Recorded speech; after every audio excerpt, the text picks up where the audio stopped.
El fantasma de la monja. El amor puede traer no solo alegría, también terribles calamidades, como sucedió a mediados del siglo XVI a doña María de Ávila, una joven bonita y rica, quien tuvo la mala fortuna de enamorarse de un humilde mestizo, que solamente quería casarse con ella, no por amor, sino para conseguir dinero y posición. Los hermanos de la joven, al enterarse de quién era el objeto de los suspiros de su bella hermana, le prohibieron que cruzara palabra con el mestizo, y a éste fueron a verlo a la casucha en donde moraba. Cuando llegaron, el hombre les salió al paso, y muy valiente les dijo que él se quería casar con doña María, porque la quería, y que no estaba dispuesto a renunciar a ella. Sin embargo, los hermanos, advirtiendo una chispa de codicia en los ojos del hombre, le ofrecieron una cantidad superior a la que él había imaginado recibiría al desposar a la joven, por lo que, mostrando su ambición sin disimulo, aceptó de inmediato el oro y desapareció para siempre de sus vidas. Lo hizo sin decir ni siquiera adiós a la enamorada muchacha, quien se deshacía en llanto al no saber nada de su amado. Los hermanos, que no eran precisamente comprensivos y cariñosos, fastidiados por el dolor que mostraba su hermana todo el tiempo, decidieron enviarla a un convento. Una vez ahí, pese a los rezos y ruegos de las monjas, doña María insistía en que se quería morir y solo rezaba por el bienestar de quien creía que la amaba. Presa de locos desvaríos, la muchacha buscaba al ingrato por todos los rincones del convento de la Encarnación, calle de Luis González Obregón, sin resultado alguno, hasta que, desesperada y enloquecida, acabó con su vida ahorcándose en un árbol de la huerta del convento. Fueron las monjas quienes bajaron el disminuido cuerpo de la muchacha y quienes se encargaron de darle cristiana sepultura, pues sus hermanos, avergonzados de que doña María se hubiera quitado la vida, no quisieron saber nada al respecto. Meses después empezó a aparecer el espíritu de la ahorcada en el convento, aterrorizando a todas las hermanas, quienes lo mismo veían su desfigurado rostro en las paredes de sus claustros que en el agua de la fuente o en el coro. Así pasó el tiempo, y poco a poco, después de mandar decir infinidad de misas por el descanso de su atormentada alma, dejó de aparecerse. Todos creyeron que ya finalmente había alcanzado la luz del Señor, pero tiempo después se supo que el que había sido su amor y la había dejado por dinero, también había fallecido ahorcado en un árbol de una plaza pública en un barrio desconocido de la provincia de Culiacán. Nadie hubiera sospechado absolutamente nada, ni lo hubiera relacionado con el fantasma de la monja ahorcada, de no haber sido porque el infeliz colgaba del lazo característico del hábito que vestía doña María. La procesión de los frailes malditos. El relato que a continuación refiero fue guardado al principio como si se tratara de un secreto de familia. Sin embargo, no se pudo mantener oculto por mucho tiempo, ya que los testigos de este suceso juraban que no fue producto de su prolífica imaginación, sino una visión terrible, horripilante y espantosamente real. La familia de Manuel y Sara Monroy Abundis vivían en 1932 en una humilde vecindad, en la calle que hoy conocemos como República de Ecuador. Eran padres de 6 niños, 3 hombres y 3 mujeres, todos ellos sumamente trabajadores, especialmente los 3 mayores, Francisco, Mateo y Javier, mientras que Carmen, Lupita y Mari eran también muy dedicadas en sus estudios y también muy acomedidas, sobre todo cuando se trataba de ayudar a su madre en los quehaceres del hogar.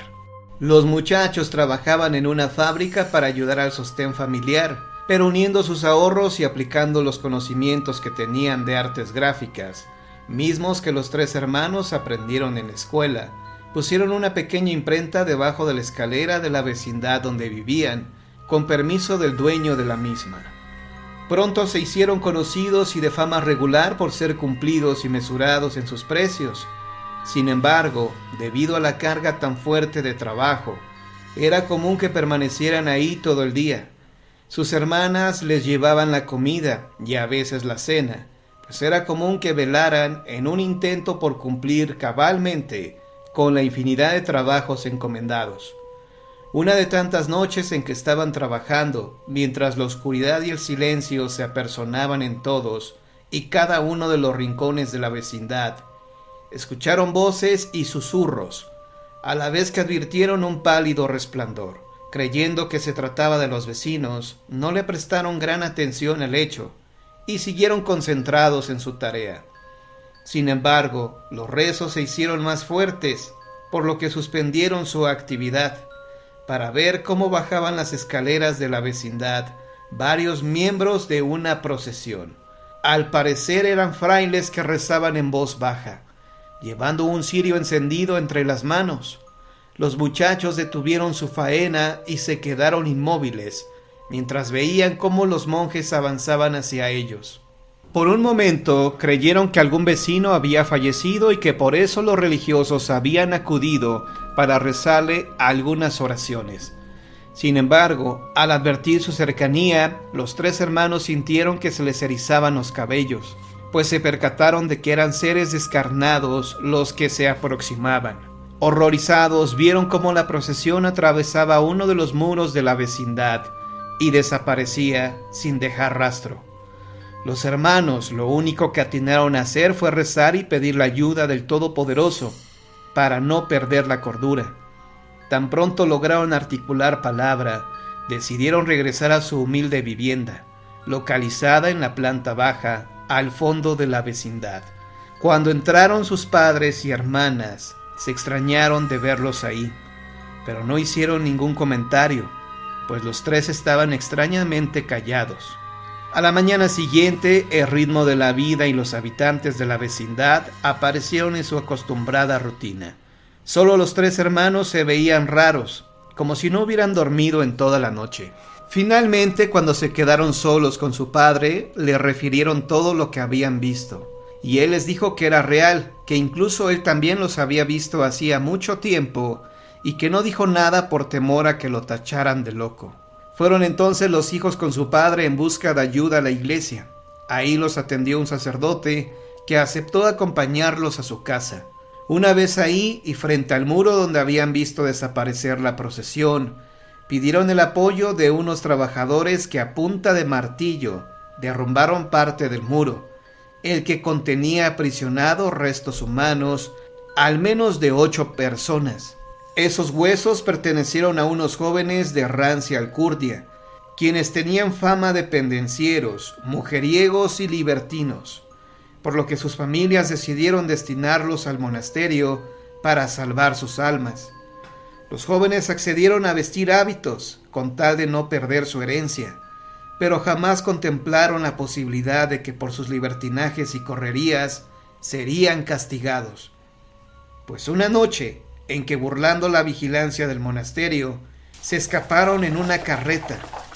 Escondidos entre la carga de la misma, cayó una tormenta terrible y los caballos que jalaban de la misma huyeron despavoridos, perdiendo su carga y por ende a sus inadvertidos pasajeros, quienes al golpearse contra el suelo estallaron sus cráneos en las pesadas losas de las calles de la colonia. Ante tan penoso acontecimiento, nadie quiso darles cristiana sepultura, y solo el padre y madre de uno de ellos accedió a que se sepultaran todos juntos, como los cómplices que eran, en una de sus propiedades, que no era otra que esa misma vecindad de las calles de República de Ecuador. El hombre que pagó el entierro creyó que los habían sepultado de manera horizontal en la tierra, pero no, uno de los enterradores decidió que de castigo se emparedaran. Después del horrible descubrimiento, el sacerdote oró por el descanso de esas almas en pena y procedió a bendecir sus osamentas, las que al contacto del agua bendita prácticamente se desintegraron. Pasó el tiempo y el susto que se llevaron los hermanos, debido a la fantasmal procesión, poco a poco se fue olvidando, hasta convertirse en un extraño recuerdo, que no por ello se perdió. Dicen quienes siguen viviendo en la hoy remodelada vecindad, que todavía y de cuando en cuando se aparece la procesión de los frailes malditos.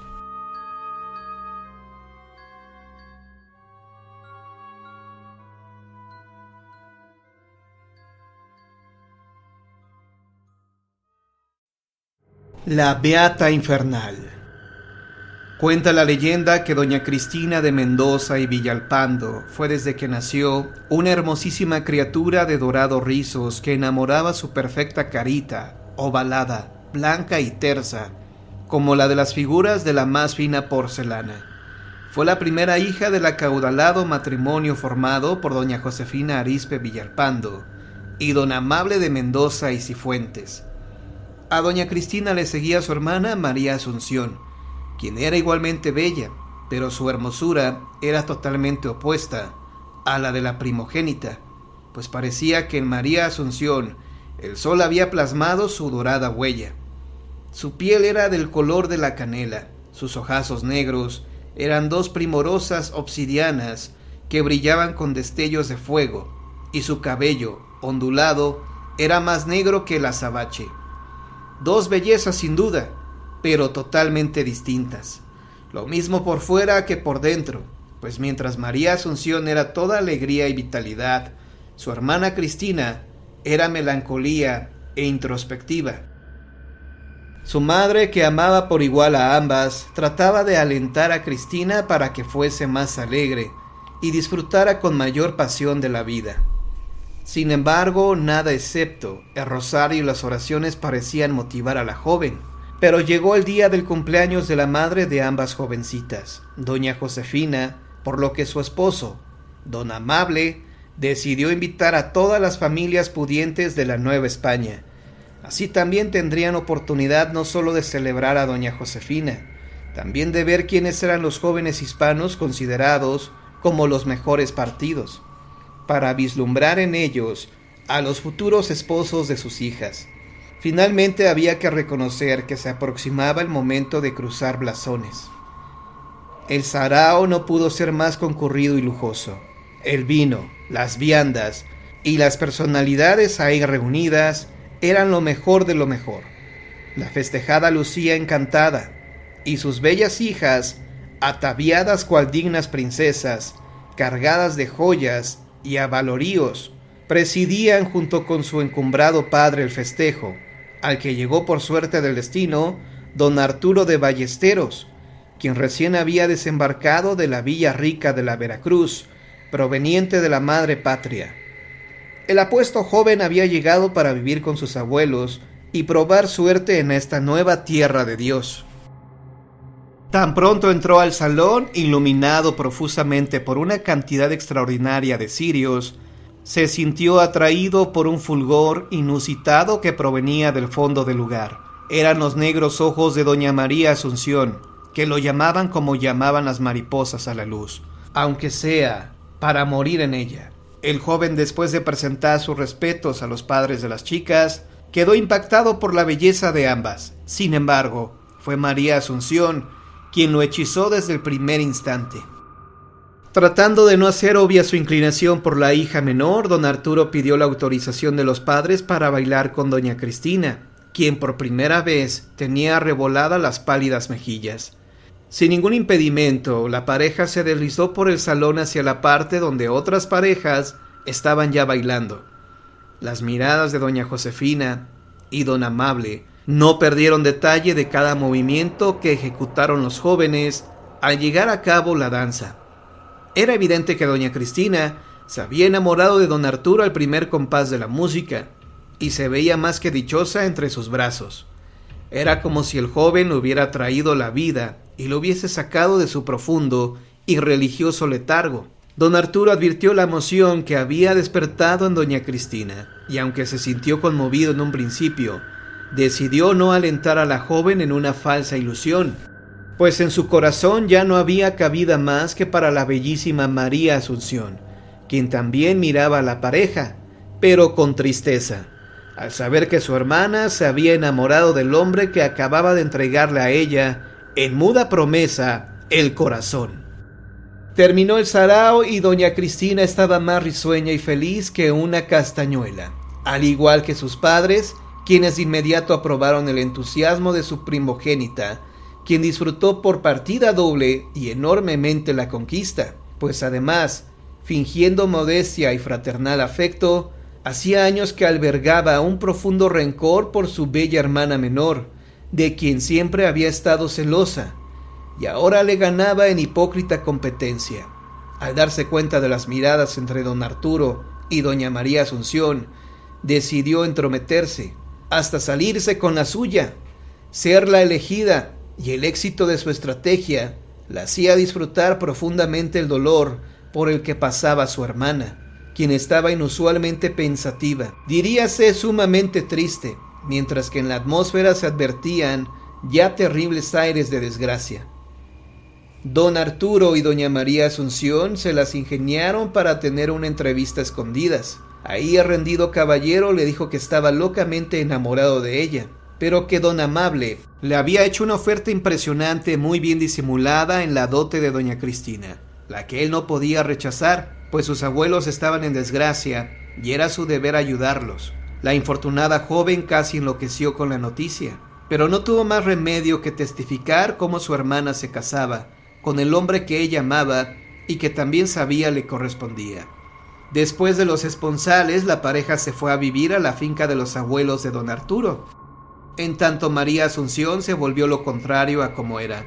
Ahora lucía desmejorada. Su vitalidad había desaparecido y se notaba a simple vista que algo la estaba consumiendo. La pobre doncella se estaba muriendo de amor, mientras que doña Cristina y don Arturo trataban de aparentar una dicha que estaba muy lejos de sentir. Ella no lo amaba, solo se había casado con él para ganarle la partida a su hermana, y don Arturo, que tampoco la amaba, se había casado con ella por el dinero. No pudiendo soportar más la vida al lado de una mujer que resultó ser rencorosa y cruel, don Arturo terminó por quitarse la vida. La viuda permaneció junto al cadáver de su esposo impávida, sin derramar una lágrima, mientras que doña María Asunción, buscando encontrarse en el más allá con su amado, se quitó la vida, hundiendo una daga en su noble corazón. Ante la espantosa tragedia, fue la misma doña Cristina quien le refirió a sus padres, y con lujo de crueldad, sus motivos para haberle quitado el amor a su hermana, lo que ocasionó su prematura muerte. Sus padres, al conocer la bajeza de los sentimientos de doña Cristina, la repudiaron, y ella, aparentemente arrepentida, entró a un convento según para expiar sus culpas. Sin embargo, no tardó en encontrar consuelo con distintos caballeros, a quienes con el pretexto de pedir caridad y apoyo para su orden y los pobres, los visitaba en sus mismas casas, para dedicarse durante la entrevista a los placeres de la carne, burlando a sus esposas. Sin embargo, en el convento guardaba las apariencias, llegando siempre exhausta de sus pecaminosas correrías antes del Ángelus. Pues bien, en una de esas visitas fue recibida por un caballero espectacularmente rico, soltero y guapo, quien la sedujo y logró rendirla por amor. El hombre le pidió que huyera con él a donde nadie jamás los encontraría, además de hacerle una petición, que si lo amaba, debía rechazar a Cristo, pues él no quería compartir su amor con nadie, ni con Dios. Ella, enamorada y perdida en la pasión y la lujuria, le dijo que sí, que esa noche abandonaría el convento para siempre, y así lo hizo. Sin embargo, salió vestida como religiosa. Sigilosamente, como una sombra casi imperceptible, se fue deslizando por entre las calles hasta llegar a la casona del ardiente galán, la que estaba ubicada en un espacioso predio, localizado en lo que hoy sería la calle de República de Guatemala, antes de llegar a la calle de Academia. Sin que tocara, la puerta se abrió para la bella e insensata doña Cristina, quien al entrar vio que todo el interior, incluso los muebles, resplandecían con destellos de oro. Su amante la esperaba con las manos extendidas y ella corrió para arrojarse en sus brazos. Cuando lo hizo, notó un olor extraño, como de azufre, y vio que sus extremidades eran las patas de un macho cabrío. Tarde se dio cuenta doña Cristina que se había convertido en amante del diablo. Horrorizada trató de retroceder, pero no pudo. Las tremendas manos, o mejor dicho tenazas del diablo, la acercaban a su pecho. Riendo con todo sarcasmo le dijo: ¿No habías dicho que sí? ¿Que te irías conmigo a donde nadie nos encontrara? ¿Acaso no rechazaste amar a Dios por amarme a mí? Pues llegó el momento de demostrarlo. Y ahora, juntos nos vamos al Averno. Y abrazó a la joven, quien se calcinó en ese abrazo de muerte en tan solo minutos. Los vecinos, al escuchar los gritos, salieron a ver qué pasaba. Entraron en la casa, que según dijeron, llevaba mucho tiempo abandonada, y solo encontraron telarañas, ratas y uno que otro mueble inservible. Solo uno de los vecinos se percató que en un extremo del que tal vez fue un lujoso salón, habían restos quemados de un hábito. Al investigar se supo que era la de la beata doña Cristina de Mendoza y Villalpando, quien fue arrastrada por su amante el demonio a los mismísimos infiernos.